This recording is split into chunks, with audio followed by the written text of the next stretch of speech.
guys, welcome back to my channel. Today's video is going to be all about how to make your eyes pop. I get asked about this all the time. What color eyeliner should I wear? What color eyeshadow should I be wearing? What types of products should I be using to really make my eyes pop? Over the years, what I found is that most people have a misconception that it's all about the eyeliners and the eyeshadows.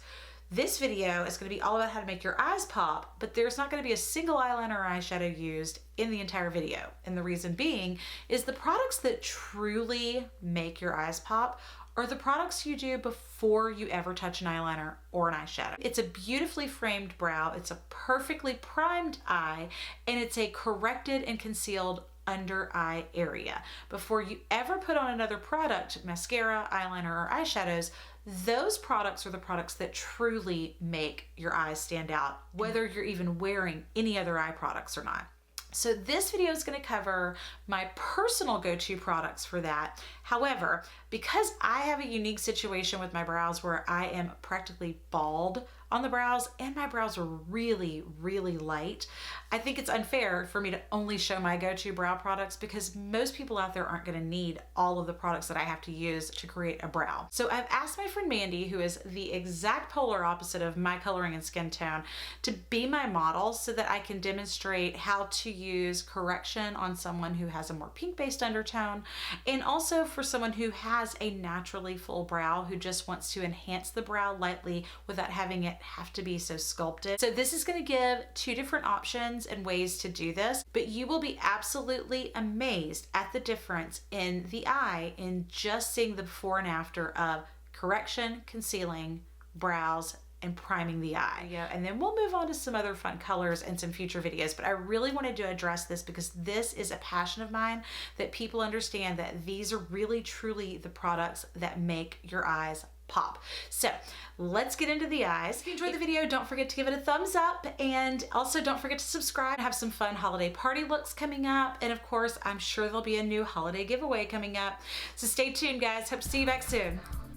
Let's get started. We're going to be sculpting a brow and correcting and concealing the under and upper eye area to really frame the eye and make the color of the eyes pop.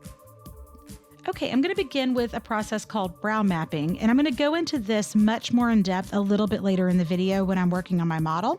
This is a process that's going to mark the 3 points of the brow, where your brow should begin, where your arch should fall, and where your brow should ultimately end, based on the architecture of your face. Now, using my powder pencil, I'm sculpting my outline and creating the full shape of my brow, since I don't really have that shape to begin with.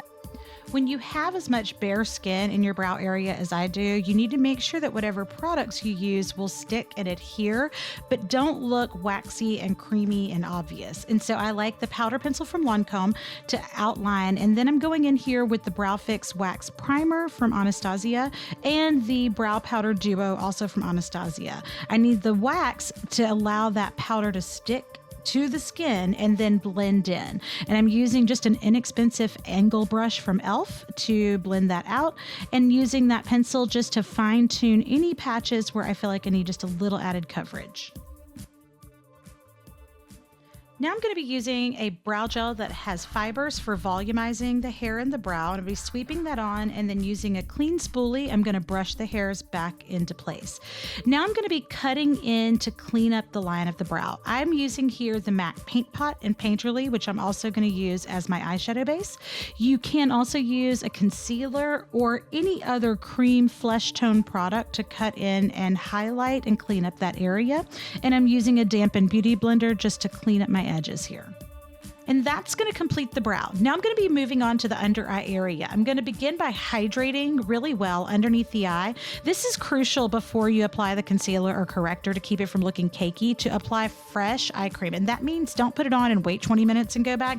Put it on fresh right before you start. I'm using a peach-based, really odd-looking color corrector here. And the reason being, this is going to cut that blue and red undertone underneath the eye, specifically for someone like me that has a really golden undertone undertone, the peach-based shades work really well to cut that blue. Now I'm going to be moving on to a more golden tone, skin tone shade for me that's about 2 shades lighter than my skin tone. Very, very creamy so it doesn't look cakey, and I'm going to focus it on the inside corner, but I'm also taking it down onto the cheek as I blend so that it looks like it's seamlessly blending into my foundation down to the cheek. I set it with a little bit of loose powder that is specifically made to brighten under the eyes, and now I'm going back in with that paint pot, applying it to the entire eyelid, and then also setting it with that same powder. To finish the eye, since my lashes are so blonde, I wanted to give you the true effect and apply a little bit of mascara just to complete the look.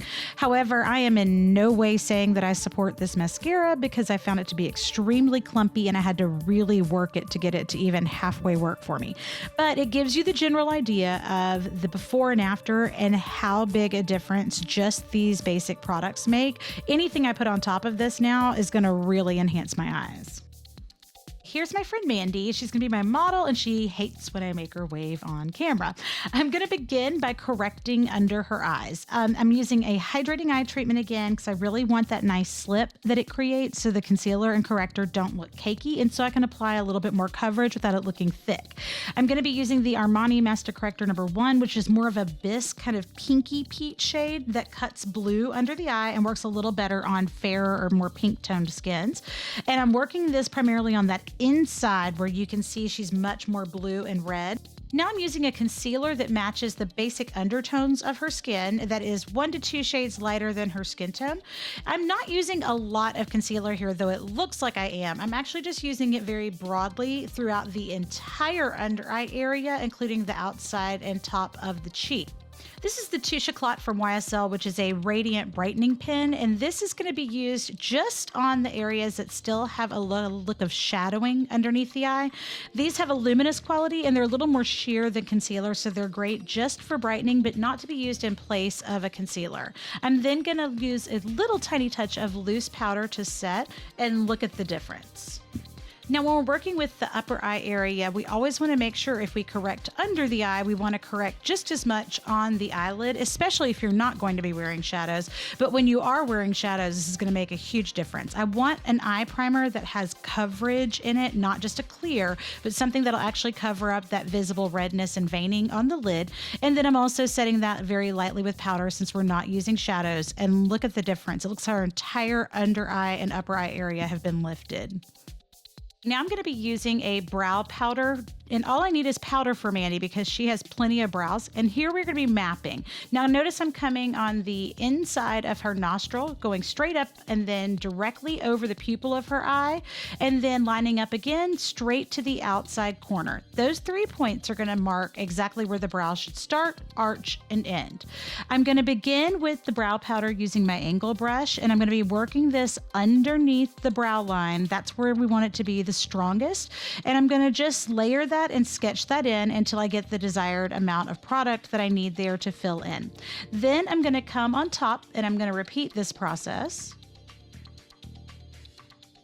Now, as I'm blending here on the bare skin on this outside corner of her brow, I want to point out that if you notice the brow color I chose in the onset looked much lighter than her actual hair color, it's actually not. Whenever these powders go on the skin, especially if they're made for the brow, they tend to grab a lot darker, so you don't want to go too dark in the colors that you choose just because someone does have dark hair. If you notice there, I was going against the grain of the brow so I can actually apply the powder to the skin, not to the brow itself. Here I'm cleaning up the initial marker dots because we obviously don't need them anymore, and you can use a Q-tip or your concealer brush just to remove the excess and then fine-tune any last little areas that need fine-tuning. I'm making sure here to use a clean spoolie to buff the brows up and also remove any excess on that inside corner so it doesn't look overly squared off or filled in on the inside corner. And then I'm cutting in again with the MAC paint pot with a little tiny concealer brush just to clean up my lines there.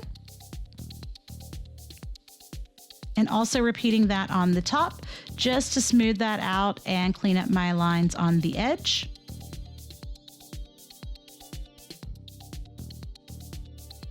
And here I'm just using what's left on my brush to clean up any excess and make sure everything looks just very neat and polished. And I'm going to use a little bit on that very inside corner there just to make sure that doesn't look squared off or harsh. Now using a slightly tinted brow gel, I'm just going to brush the brows up and over, and then using a clean spoolie, I'm just going to finish by grooming the brows right into place. And that completes our brow for Mandy. Now, as Mandy has darker lashes, I'm not going to even apply mascara here. And just look at the difference those basic products make, that she doesn't need anything else on her eyes to make her eyes pop. Now, if she wanted to use anything else, it's obviously going to make the eyes stand out even more. But I think it's really easy to see in both of these demos how crucial it is to have the right techniques and the right basic products to make the eyes truly pop. Thanks so much for watching. I really hope you enjoyed the video, and I hope to see you back soon.